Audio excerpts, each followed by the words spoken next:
So you might have seen my video on another platform and you came here because you wanted to learn a little bit more. So this is going to be the slightly more in-depth video on enclosures for beginners or just people looking for different options.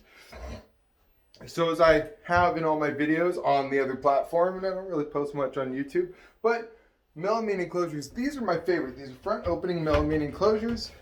They're really nice. 3/4 inch melamine. It's really efficient for heat. It's great for humidity. It's simple to control for humidity.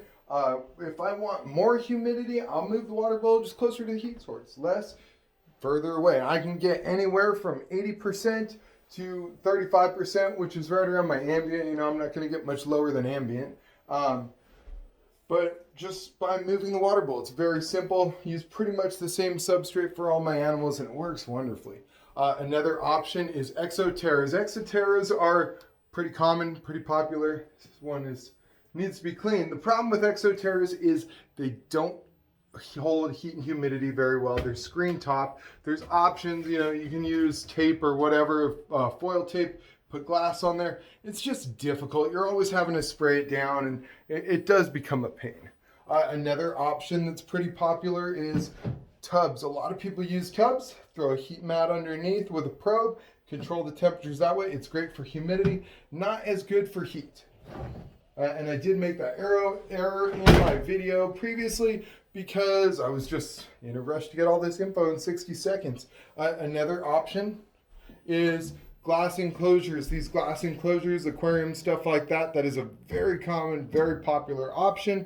One of the issues that a lot of people, especially newer keepers, seem to have is their animals escape. So as I said in the other one, for the love of God, get one with a sliding lid. You're never going to have that issue.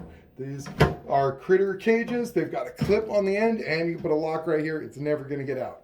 As you can see, my option for trying to keep heat and humidity in a little bit more is throw a piece of glass on there. Looks a lot better than the usual go-to foil tape. Not a fan of that. Peels off after a while and it just looks junky to begin with.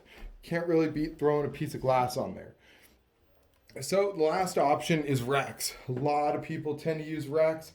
I'm a fan of using racks for smaller animals and I designed this rack specifically for that. I've got my smaller tubs right here with a much narrower opening.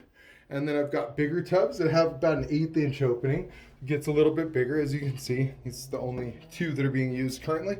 And then above, you know, my shift boxes are right here. And that's helpful. But I only use that until I can put an animal in an enclosure where they're not going to escape this, like my false water cobra you can see right here. And that's pretty much it. If you have any other questions or you want to see anything else, comment down below and I will be sure to answer it.